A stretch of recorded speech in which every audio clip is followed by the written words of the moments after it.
What you do in the morning has a huge impact on the rest of the day. This is a little like the appetizer that will set your mood and that will set the tone for the day to come.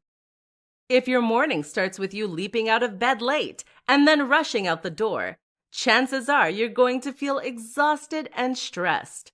If your day starts with you knocking it out of the park, you'll feel confident and on top of the world. Listen up, and we'll go over a few steps that should feature in any morning ritual. Wake up at least 2 hours before you need to. The first tip is to wake up at least 2 hours before you need to. Too often, we'll wake up as late as possible for the day ahead, which accomplishes nothing other than to force us to rush out the door in a fluster. It's no surprise we end up looking scruffy and often forgetting important things that we need. Wake up 2 hours before you need to, and you can take it slow in order to really enjoy your day. 3 top ways to crush procrastination. Procrastination has prevented countless people from performing their best and achieving the most they can. Imagine how much more you could have done this year if you got back every single hour that you spent procrastinating. This is something many of us fall victim to, and it's something few people know how to overcome. Listen up then, and we'll take a look at some of the best ways to overcome procrastination. 1. Do the best task first. Tip number 1 is to work on a task that you enjoy and that isn't too daunting first. If you're about to start your working day and you have a large list of jobs to do, you may find it tricky to know which one to do the best. Starting with the easiest and most fun task actually makes a lot of sense. That's because this is the task you'll find it easiest to start. And once you've started, it becomes that much easier to carry on. 2. Leave something incomplete. That last tip might have struck you as being at odds with the most typical advice. It might even feel like cheating. If so, you may find this next one even more surprising. Try leaving a job incomplete. In other words, if you're working today, then when you get to the last job of the night, stop before you finish it completely. This goes against the typical urge to finish only when everything is done and we can tie a neat bow on it. But what this actually accomplishes is to make us feel a kind of anxiety when we begin work the next day. We hate leaving tasks unfinished, and therefore, you'll find that you feel a strong urge to leap straight into work when the day starts. It's surprisingly effective. 3. Practice. Finally, you need to practice. That means practicing staying focused and diving straight into work when you really don't want to. Many people don't realize that this kind of discipline is something you can train just like a muscle. You might find you take 20 minutes to get started on average right now, but if you keep fighting the good fight and keep trying to force yourself to work better, then you will find that reduces to 10 minutes and less as time goes on. So even when you do get distracted, it isn't time wasted. 5 top motivation tips you can learn from the Navy SEALs. When it comes to the most motivated individuals in the world, Navy SEALs have to be right up there at the top. Just think about the intense discipline it must take to go through Hell Week. 5 days and nights of training with just 4 hours of sleep total. So what can the rest of us learn from these superhumans? Here are 5 amazing tips. Eat the whole elephant. This rather odd phrase refers to approaching challenges by breaking them down into small parts. Rather than trying to survive the whole 5 days of Hell Week, a SEAL will focus on surviving each short evolution. Likewise, if you have a large job to do, try to break it into manageable chunks. Breathe. Navy SEALs are taught to take control of their nervous system through a process called arousal control. One of the main aspects of this involves using breath work in order to calm the heart rate and focus the mind. This is a highly effective strategy and one that everyone can benefit from. Visualization. When facing a grueling challenge, a Navy SEAL will visualize what they need to do before they do it. This process can be useful for mental rehearsal as well as improving confidence and drive. The key is not to simply focus on the positive outcome, but also the actual process of getting there. Self-talk. Navy SEALs use positive self-talk in order to encourage themselves when the going gets tough. This can help them to focus on the positive aspects of what they're doing and to remember why they're doing it. At the same time, they can use this as a way to build up their confidence and feel invincible. Try reminding yourself of the preparation and training you've done and of the victories you've won in the recent past. Get accustomed to hard work. Most of us live extremely comfortable lives, and we are thus not used to forcing ourselves to do things when things get hard. You need to change this pattern. Don't train or practice under perfect circumstances. Don't plan for perfect circumstances. Plan and prepare to need to complete your goals under the worst possible circumstances. Writing a book? Then practice writing with distractions. Be ready to write on days when you're extremely tired. Try writing ill. If you can do this, then nothing will stop you, just like a Navy SEAL.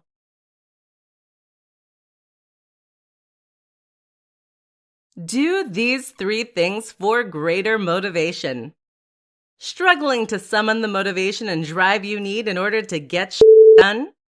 Finding yourself in a slump or a rut? In this presentation, we'll discuss 3 strategies you can use to gain motivation and drive and attack your goals. Make your bed every morning. This might sound strange, but making your bed every single morning without fail is something you can do to gain an instant increase in drive and motivation. How does this work? Firstly, when you make your bed, you'll make your environment tidier and cleaner. As a result, you'll find that it's that much easier to focus on the work you need to do without being distracted by your environment. At the same time, though, when you make your bed, you're forcing yourself to do something you probably don't want to do. This takes motivation and discipline. In other words, you're training your own ability to stay on task, which will in turn make it that much easier to do other things you need to do in the future. Create a motivation montage. All of us have scenes from movies, songs, quotes, and images that inspire us. These are things that somehow speak to us on a level that has a big impact on our emotions. What I'm going to suggest then is that you take these things and then edit them into an inspiring montage. Now, whenever you're feeling low on energy or motivation, whenever you're struggling to force yourself to do what needs to be done, you can refer to this compilation you've made and feel an immense sense of drive and motivation. Try yogic sleep. This is one that you likely won't have heard of, but it can be an immensely valuable tool in your arsenal. Essentially, we need to sleep in order to access our full motivation. Discipline and motivation take energy, and without sleep, you can't tap into that. If you're lacking sleep, then making yourself do important things will feel much harder. That's where yogic sleep comes in. This is a form of meditation that advocates claims can provide the same benefit as 2 hours of deep sleep in just 30 minutes. Whether this is true is up for debate, but it is certainly a powerful tool and one that you can use when you're low on recuperation. Give it a try and see what happens. How to build long-lasting motivation. There are countless tricks you can use to increase your motivation and discipline in the short term. These strategies work like a shot in the arm to jolt you awake and help you to stop procrastinating. But while these things might be useful hacks in the moment, they don't build lasting motivation and drive. There is only one thing that does: passion. Think about someone like Arnold Schwarzenegger. He's one of the most motivated and disciplined people in the world. He used this discipline to travel to America, become the most successful bodybuilder in the world, to become the highest paid actor in the world, to build a multi-million-dollar business single-handedly, to learn English, to invest in properties, and to ultimately become governor of one of the biggest economies in the world. How? If you were to ask him, he would tell you that it all came down to having a clear vision and goal, to knowing exactly what he wanted to achieve in life. He said that every painful rep in the gym was worth it because it took him one step closer to winning Mr. Olympia. What do you feel that passionately about? Too many of us, on the other hand, will work toward goals when our hearts aren't really in them. How many people are writing books they have no interest in? Or are creating businesses that they aren't passionate about? How many are working jobs they hate? How many are getting into shape because they were told to by their doctors? When you do the things you think you're meant to do, then you struggle to summon real motivation and discipline. Conversely, when you work towards something you love, when there's something so exciting that it causes you to leap out of bed in the morning, then you will do anything it takes to complete those goals. You need a life purpose and a vision. The problem is that many people don't have that, and so they end up floundering in a directionless manner. It would be easy for me to tell you right now to just get a vision, but it's really not that simple. If you really want to find a passion, then my advice is to pick any project that interests you to start with. This might not be your life's purpose, but find a goal you're interested in and work on it. This will help to give you similar focus and structure, and it will help you to further explore what really does make you come alive. Everyone should be building something. How to create a morning ritual for great success in life. What you do in the morning has a huge impact on the rest of the day. This is a little like the appetizer that will set your mood and that will set the tone for the day to come. If your morning starts with you leaping out of bed late and then rushing out the door, chances are you're going to feel exhausted and stressed. If your day starts with you knocking it out of the park, you'll feel confident and on top of the world. Listen up, and we'll go over a few steps that should feature in any morning ritual. Wake up at least 2 hours before you need to. The first tip is to wake up at least 2 hours before you need to. Too often, we'll wake up as late as possible for the day ahead, which accomplishes nothing other than to force us to rush out the door in a fluster.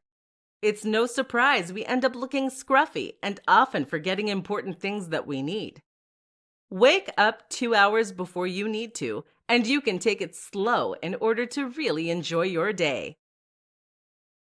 Pandiculate. Not heard the term? Pandiculation is what cats and dogs do when they wake up from sleep. It's a kind of stretch that involves contracting the muscles and then lengthening them.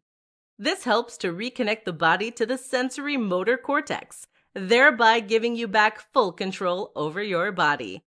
This is why animals don't need to stretch or warm up before going for a run, and it's highly invigorating. Work out.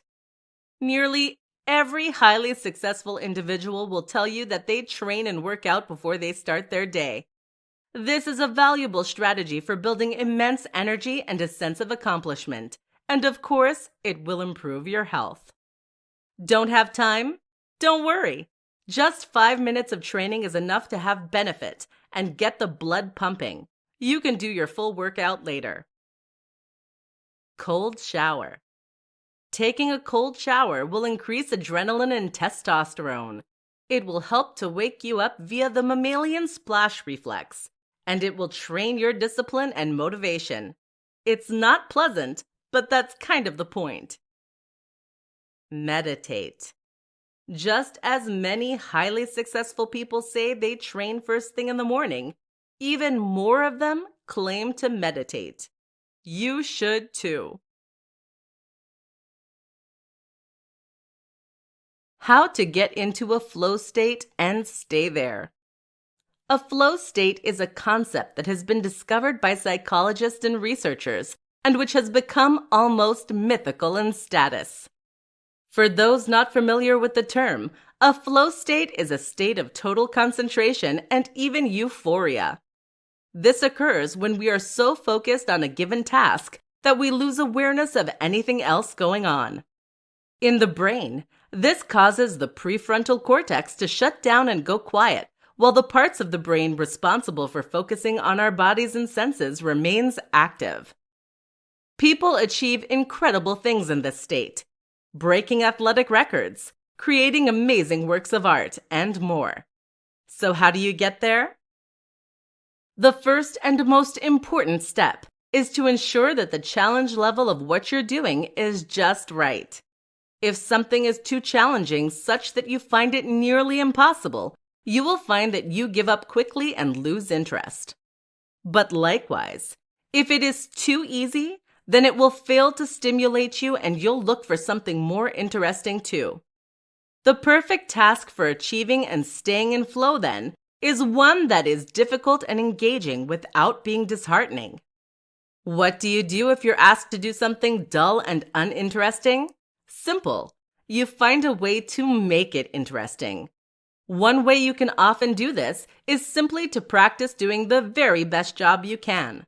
Find a way to be faster, more efficient, more artistic. By doing this, you make the task much more engaging and therefore make it easier to stay in flow.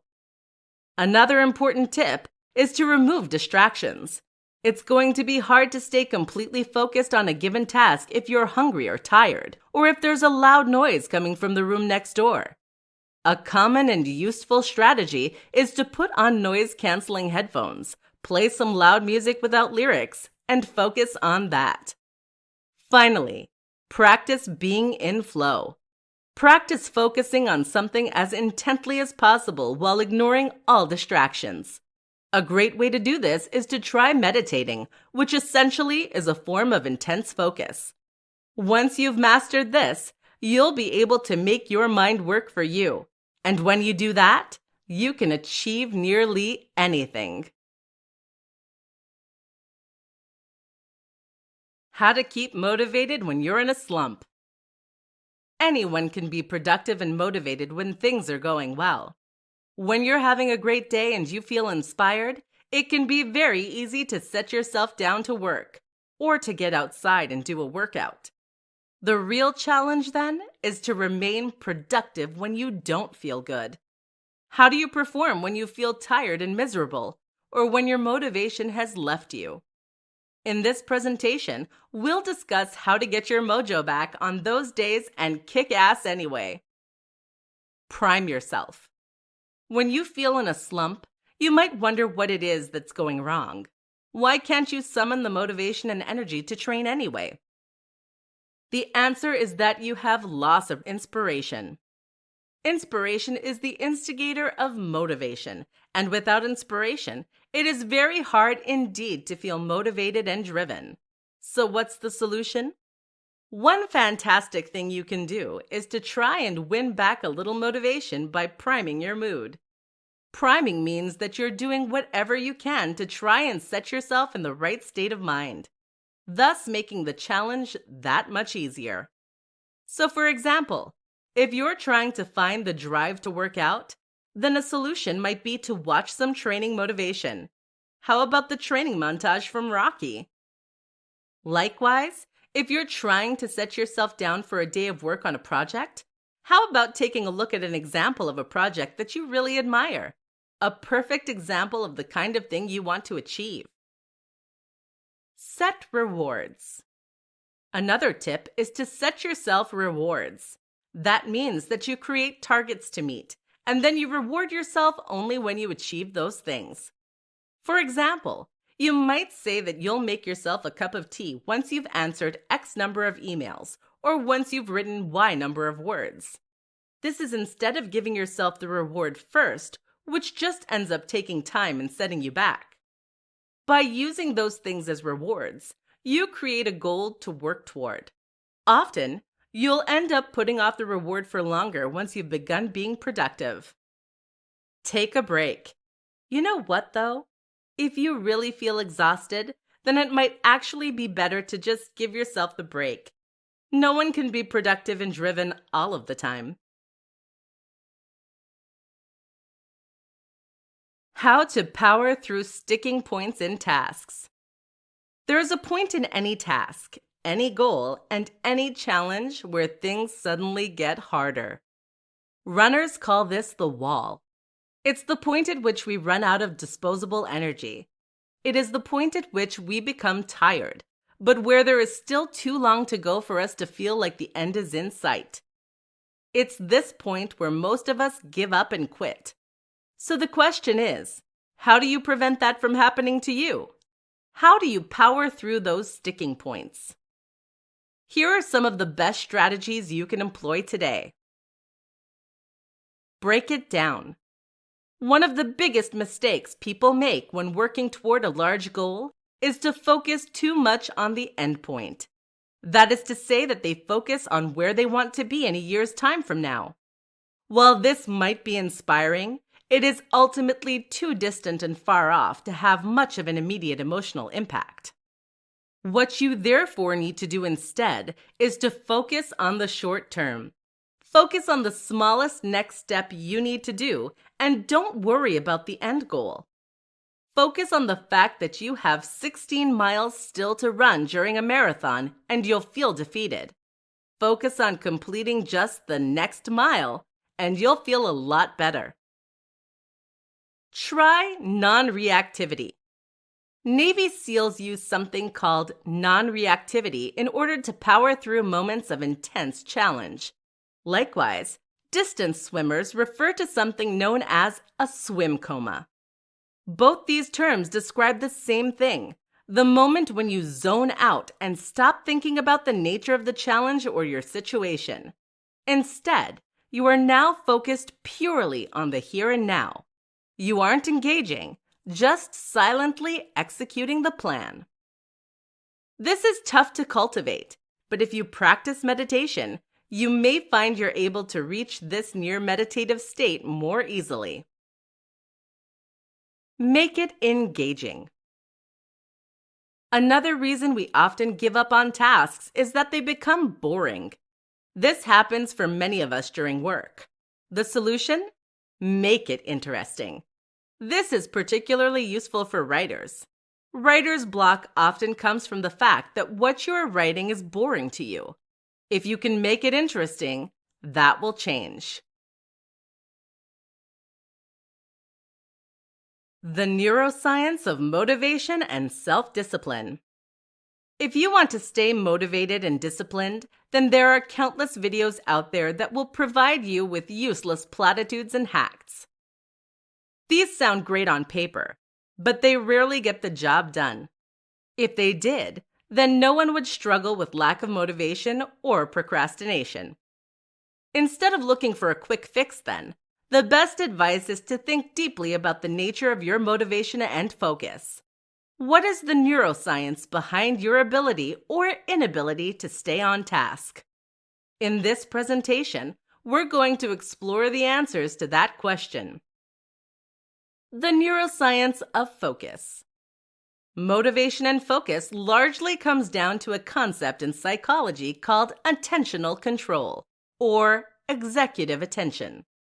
This refers to the conscious ability to redirect attention, which is handled by the executive control network in the brain. This is a network of brain regions that work together in order to help us stay focused. Specifically, the part of the network responsible for conscious control of attention is the part called the dorsal attention network.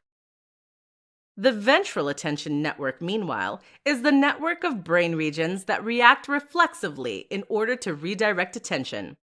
That means responding to a loud noise or the sound of our name being called. Neurochemistry. So how does the brain know which task to switch to and when it's going to do that? The answer is neurochemistry, the production of brain chemicals that mark certain activities in the brain as important. And in this context, The most important chemical is dopamine. Dopamine is the reward hormone that is produced when we work towards something that we think will be rewarding. Dopamine is released, for instance, when we eat something tasty or play a computer game. So what is it about computer games that causes the release of dopamine? It's actually linked with doing well, which in turn means we're learning. This is the key to motivation and focus. The brain wants to learn and keep growing. That's why we love play. Thus, doing well at something we find moderately challenging is a reward in itself. This is why it's so hard to stay fixed on a task that we find boring. This requires huge amounts of willpower to use the ventral system to stay engaged. Conversely, if you can turn what you're doing into a learning experience, then you will ensure your entire executive attention network is working in unison. Why you lack motivation and willpower. There are countless books written about motivation and willpower. Some of these are fantastic at building your drive and commitment. Others aren't so useful. But really, the question we should be asking is why these are needed in the first place. Why do so many of us struggle with poor motivation to begin with? In this presentation, we're going to break it down and get to the bottom of this problem. Life is too comfortable. The first thing to recognize is that most of us have no real need to change our circumstances. We are sheltered, we are warm, and we are fed. As long as this continues to be the case, our biological drives are going to be happy keeping things just as they are. And they won't want to risk those things, even if they can help make us happier, wealthier, and healthier in the long term. In other words, your emotions are focused on your immediate psychological needs. They are focused on keeping you healthy and comfortable. The hierarchy of needs. This can be explained by Maslow's hierarchy of needs. This is a psychological theory that looks at the specific drives that each of us experience. This is often portrayed as a pyramid with the most basic and fundamental requirements, food, water, shelter, at the bottom, and more aspirational and abstract concepts at the top, social acceptance, actualization. The items at the top of this pyramid are the things that bring us true happiness and a sense of real accomplishment. But the items at the bottom are our evolutionary imperatives. This is what our body is hardwired to seek most of all. Remember, when we were evolving, we did not have the constant access to food and shelter that we have today. Your body is always going to tell you that it needs to be warm and comfortable, rather than working hard to get things done. So how do you overcome this juxtaposition between what you need to do and what your body thinks you need to do? The answer is first to train to go against those primitive desires. We can train willpower, just like we can train muscles. Get used to working out when it's cold, being productive when it's late, and taking cold showers. Then you can do anything. The other is to make sure that your basic needs are fundamentally met. If you're overtired, you won't be able to work at your very best.